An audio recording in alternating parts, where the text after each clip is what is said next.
munculnya persepsi minyak yang satu lebih sehat dari yang lain. Padahal kan minyak itu pada intinya semuanya sama komponen. Mhm. Ada lemak jenuhnya, ada lemak Mhm. tidak jenuhnya. Demikian Pak Togar. Ya.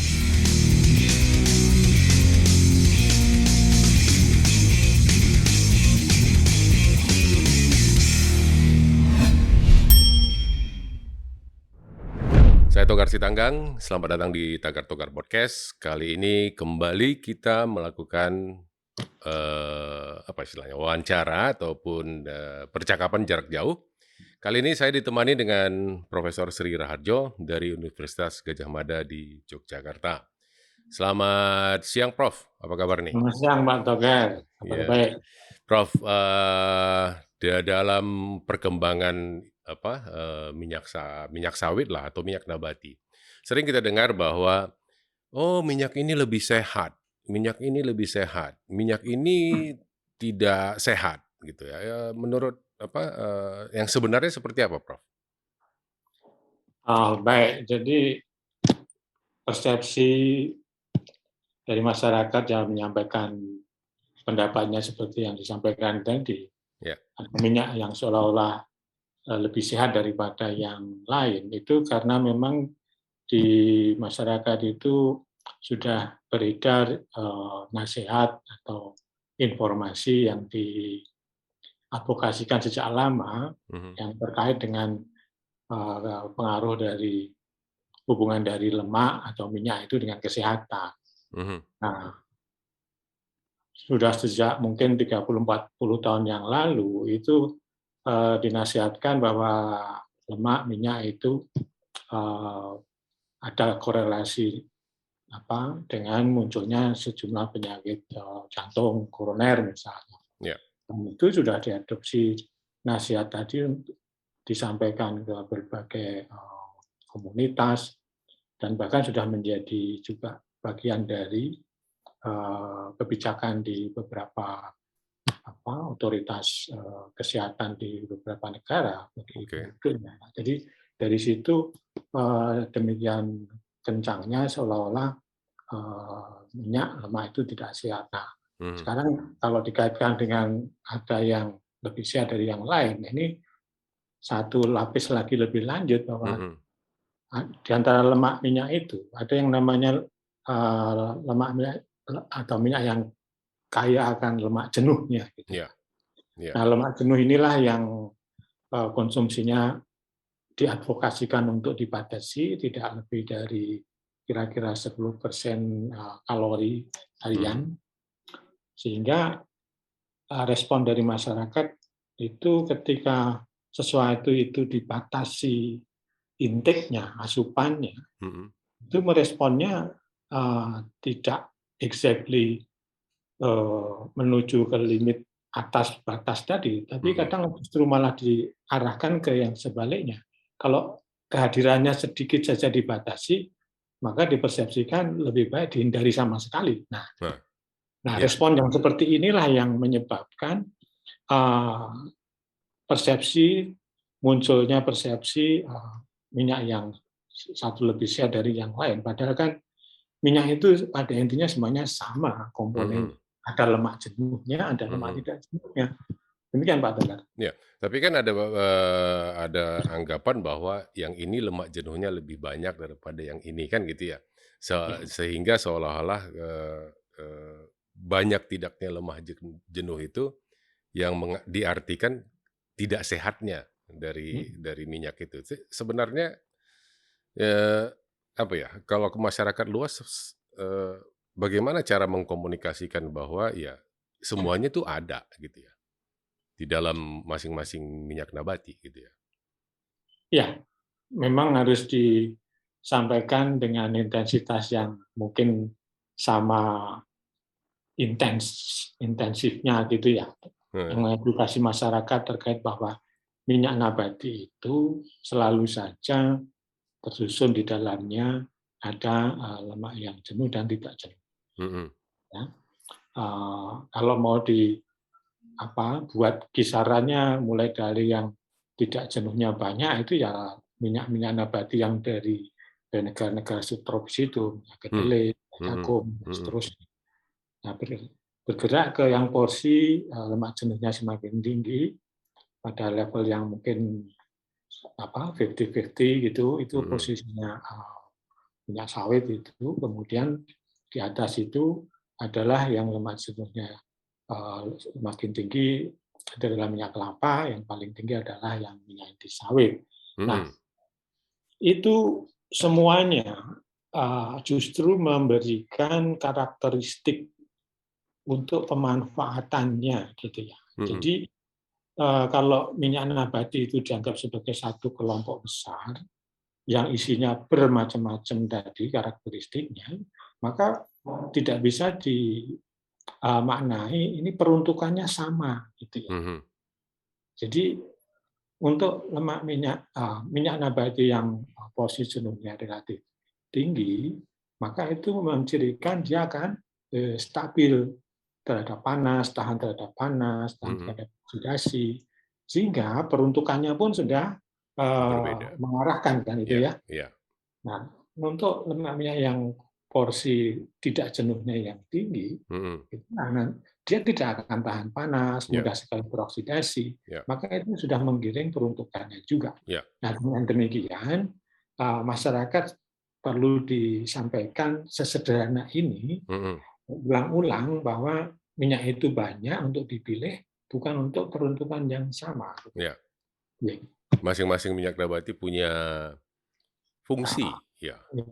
Kalau kalau untuk menggoreng pakai ini, kalau untuk deep fried gitu ya, mungkin pakai sawit gitu ya, tapi kalau untuk salad-salad mungkin Untuk tidak. dressing, Ya, untuk dressing-dressing, lain ya. bisa yang lain.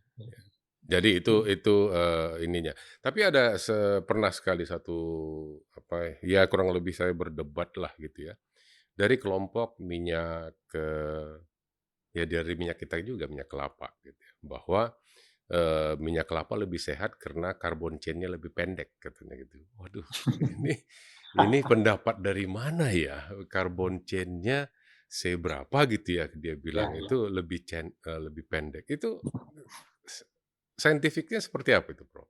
Oke.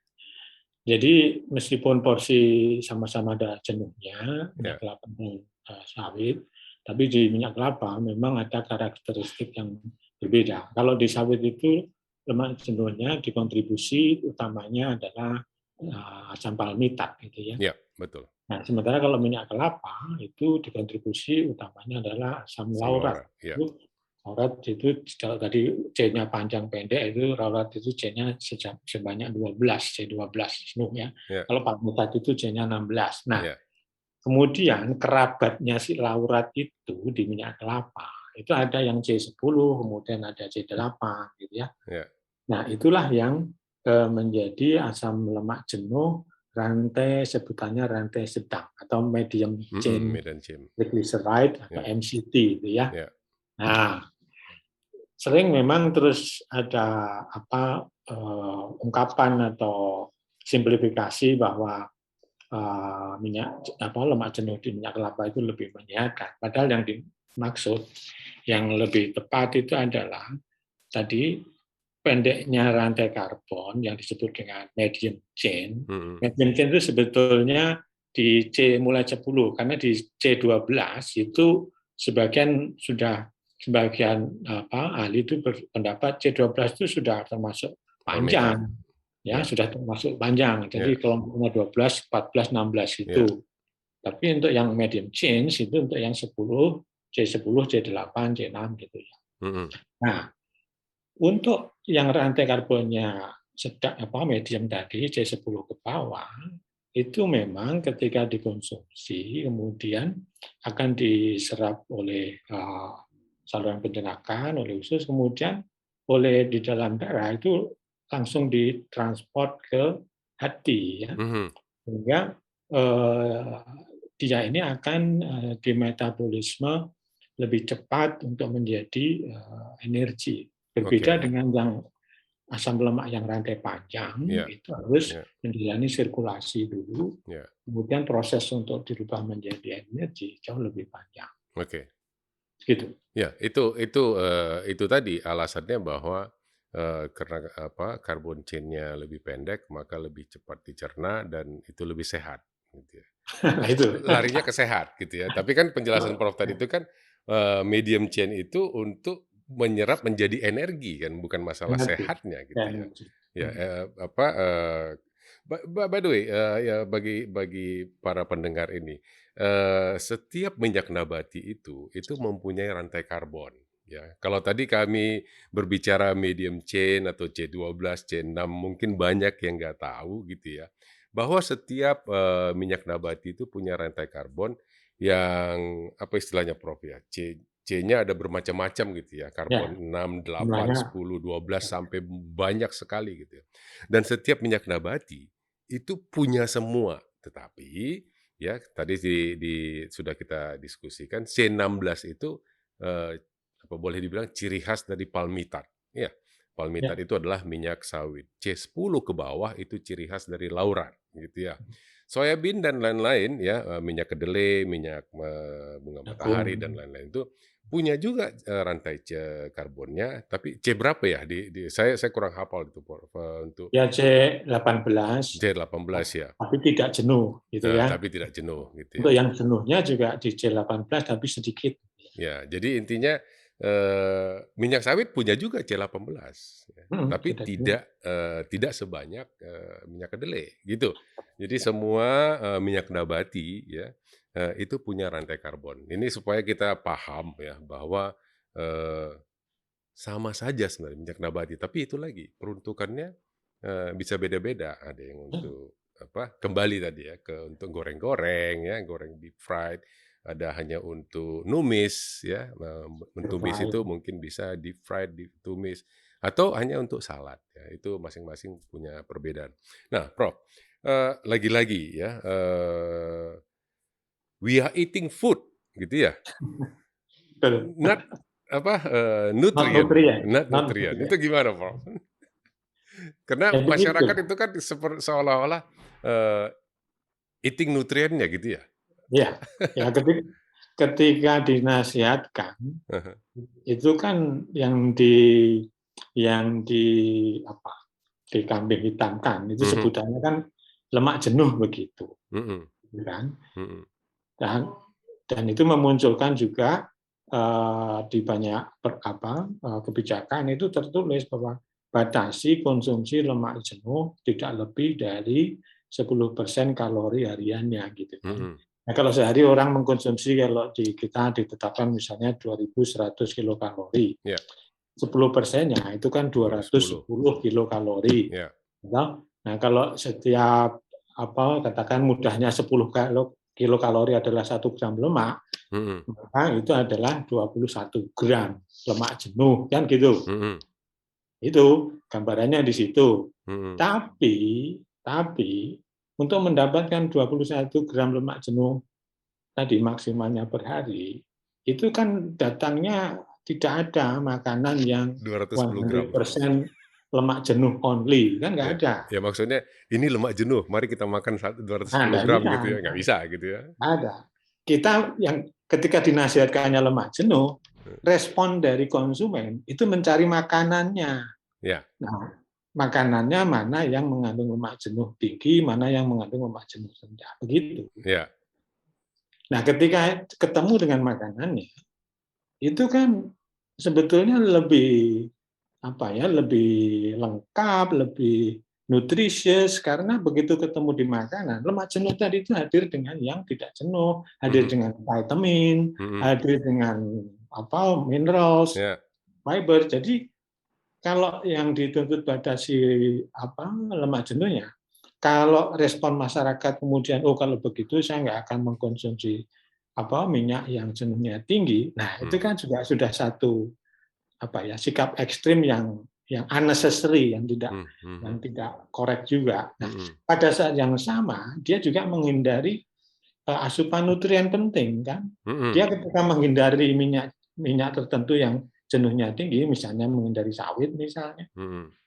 maka di saat yang sama fitonutrien yang ada di sawit itu kan juga tidak tidak terasup, tidak terabsorb, ya, konsumsi gitu loh. mhm, Nah, jadi di situ we eat food, jadi nantinya akan lebih pas memang jangan sampai diadvokasikan untuk menghindari nutrien karena masyarakat atau konsumen tidak akan bisa itu menindaklanjuti nasihat tadi dengan mudah ketika diarahkan untuk mengurangi nutrien.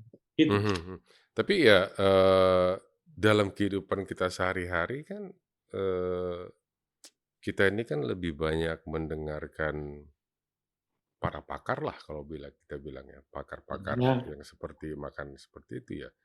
iya, Ya sehingga, banyak juga masyarakat yang, "Oh ini, eee, tinggi, ini rendah, aku nggak mau makan ini, aku mau makan sana," gitu ya. Itu itu, baiknya seperti apa sebenarnya ya? Apakah ya, ya itu tadi, eee, Mhm. kan kita tidak bisa me me menemukan, "Oke lah ini 210 gram, ini aja dah satu hari selesai," kan gitu ya. Ini kebutuhan saya, yang lain-lain, nah nanti ada lagi yang lemak jenuh yang lainnya yang nambah Iya. jadinya lebih kan gitu ya. Mhm. Eee, a sarannya apa Prof kira-kira untuk menghindari Sebetulnya, apa itu, wisdom-nya atau ya saran tadi itu sudah ada ya di lingkungan kita sendiri. Intinya adalah, eee, makanlah in moderation, makanlah yang beragam, gitu kan. mhm, mhm, 4 Ya sehat 5 udah, sempurna gitu ya? ya itu di masa lalunya ya sesederhana itu. Sesederhana Itu itu ya? itu itu sudah convey the correct message daripada, silakan kurangi waktu lampau, Iya, silakan batasi kolesterol, batasi lemak jenuh, heeh, itu maka lebih confusing dan heeh, memang local wisdom yang bahwa makanlah yang beragam, makanlah in moderation, itu memberikan ruang yang cukup untuk semua food item tadi itu untuk diasup, dikonsumsi, mhm, ya. Nah, dengan begitu, ini juga karena di antara para pakar pangan atau mungkin gizi pun juga eee, belum tentu satu pandangan, satu pendapat ya, tetapi mhm, kita harus menjustifikasinya dengan empirical evidence juga bahwa kalau dikatakan misalnya hindari mengkonsumsi minyak sawit karena lemak jenuhnya tinggi, itu kan juga yang empirisnya itu kan em, di mana sawit itu banyak dikonsumsi, di mhm, sana insiden terkait dengan karena coronary disease kaitannya dengan konsumsi sawit itu mhm, kan tidak ada, mhm, artinya datanya tidak ada. mhm, Sementara justru di negara-negara maju yang mengadvokasikan membatasi lemak jenuhnya dan lebih menyarankan mengkonsumsi minyak nabati yang lainnya, mhm, minyak kedelai dan seterusnya, itu kan justru insiden untuk penyakit jantung koroner, kansernya itu kan juga masih terus meningkat. iya, Sekalipun masyarakatnya itu sudah mematuhi mengurangi konsumsi total lemak, membatasi lemak jenuhnya. mhm, Namun begitu, kenapa nasihat sudah dipenuhi, direspon oleh masyarakatnya, bahkan industri pangannya pun yang memproduksi beberapa produk pangannya kan juga menghasilkan produk-produk yang low fat, iya, fat free iya, begitu. iya, Semuanya sudah merespon itu.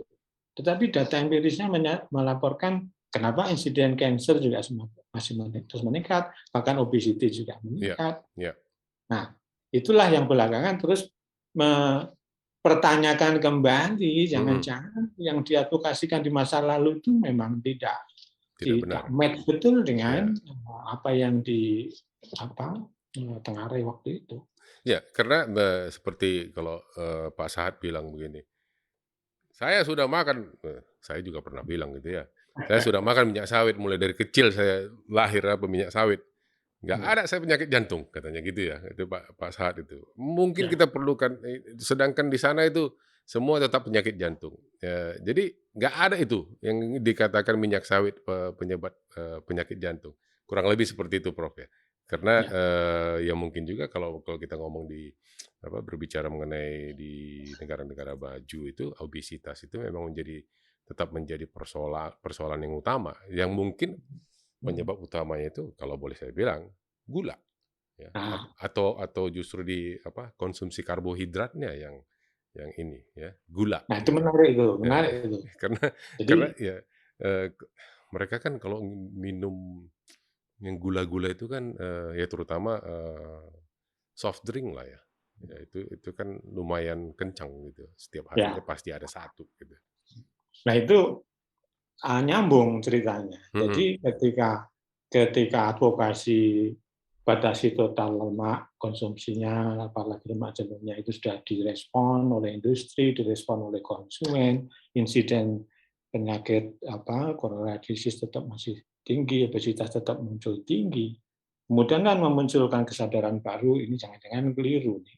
mhm, Nah, pada saat yang sama kan sudah pada yang sama itu sulit untuk memperbarui message bahwa sebetulnya eh, lemak jenuh itu tidak sejahat yang dulu mhm, kan mhm, nasihatkan. Nah, itu mhm, kan nah, ketika direspon dengan mengurangi lemak atau membatasi lemak jenuhnya pada produk-produk pangan olahan terutama, itu terus penggantinya siapa? Kan tidak bisa hanya mengurangi saja, mhm, harus ada yang menggantikan.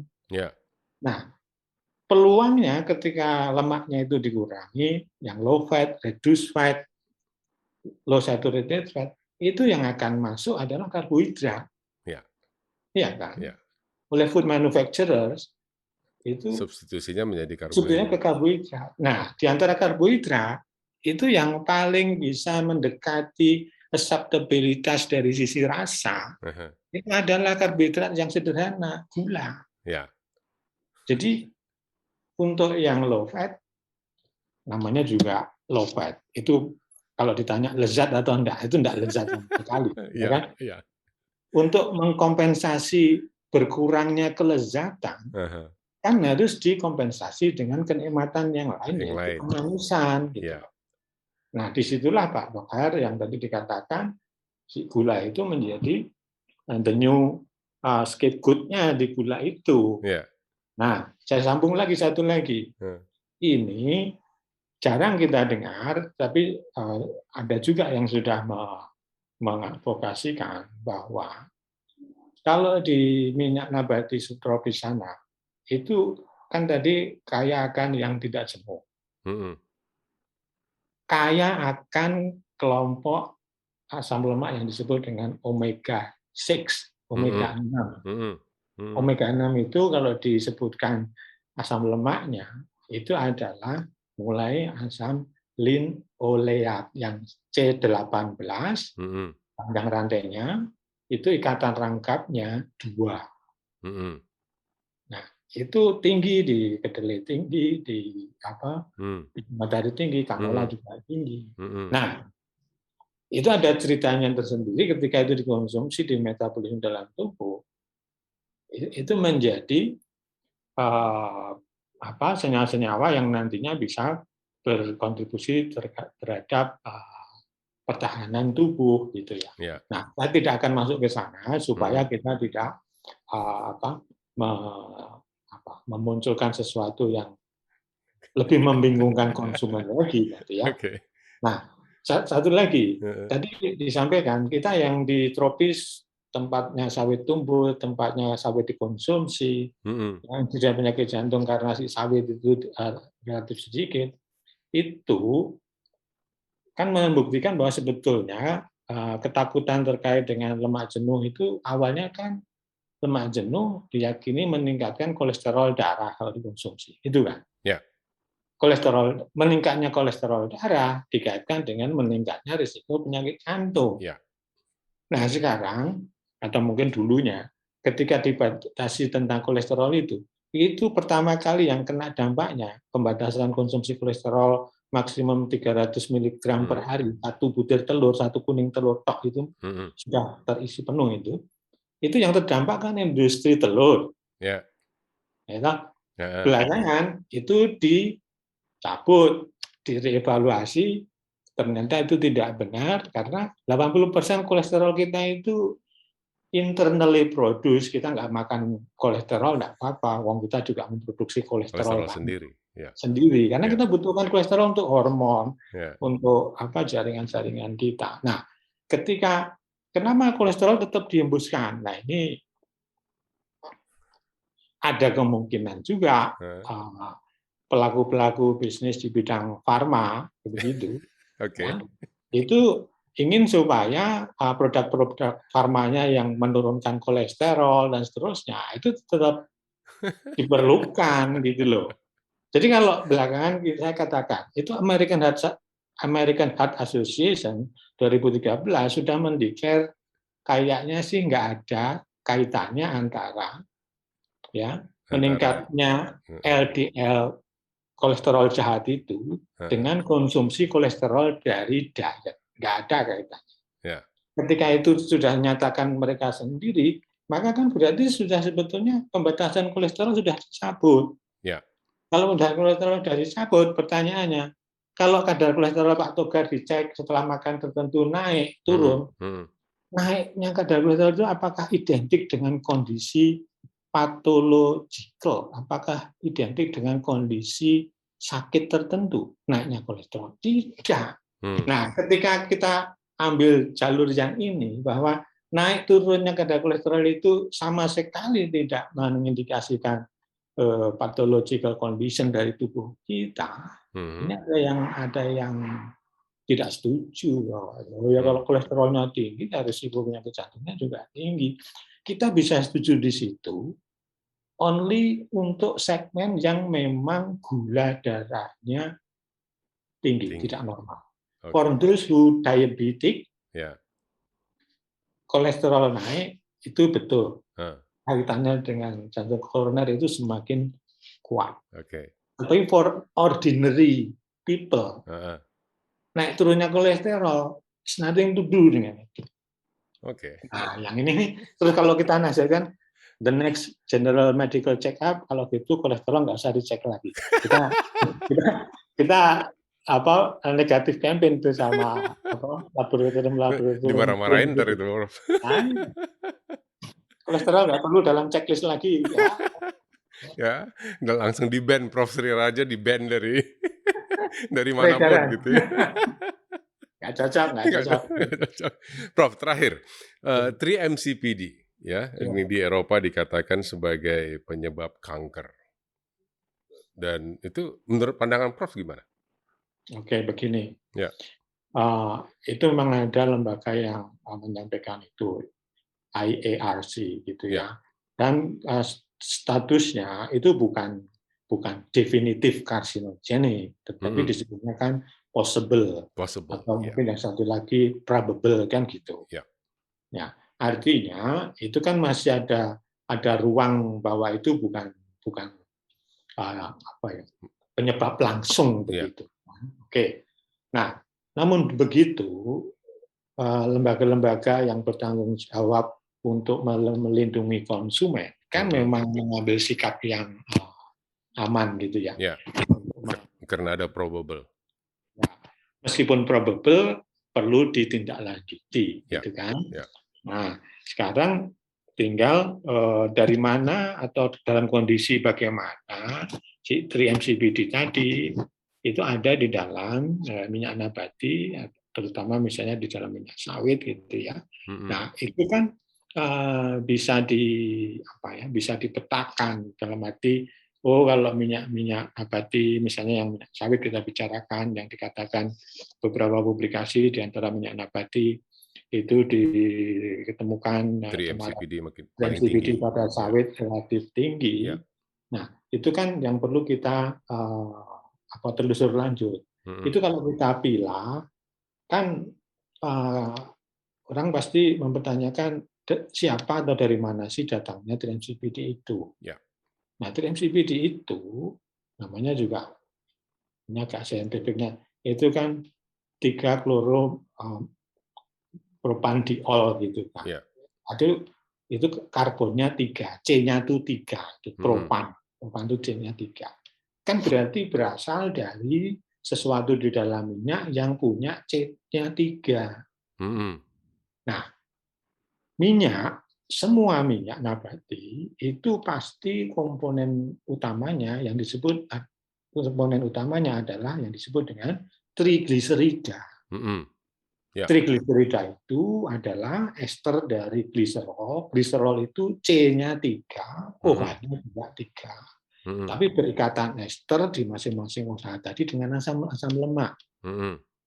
Nah, berarti adanya tri-MCPD yang C-nya 3 tadi sangat mungkin datangnya dari yang semula disebut dengan trigliserida ini kan. Nah, artinya ketika minyak itu diproses dari kondisi crude sampai dengan refine dan seterusnya, memungkinkan terjadinya pelepasan asam lemak yang semula nempel di trigliserida tadi. Kalau lepas satu, maka yang tertinggal namanya digliserida. Yang terlepas disebut asam lemak bebas, kan gitu. Nah, kalau yang terlepas itu 2 asam lemak bebas, maka yang tertinggal di semula trigliserida itu namanya monogliserida. Nah, adanya adanya pelepasan asam lemak tadi itu kan yang berkontribusi kan bisa beberapa faktor. Misalnya adanya aktivitas enzim lipase. Lipase itu ada di dalam buah sawit kan. Nah, ketika buah sawit dipanen, lipase ini kan terus aktif gitu kan.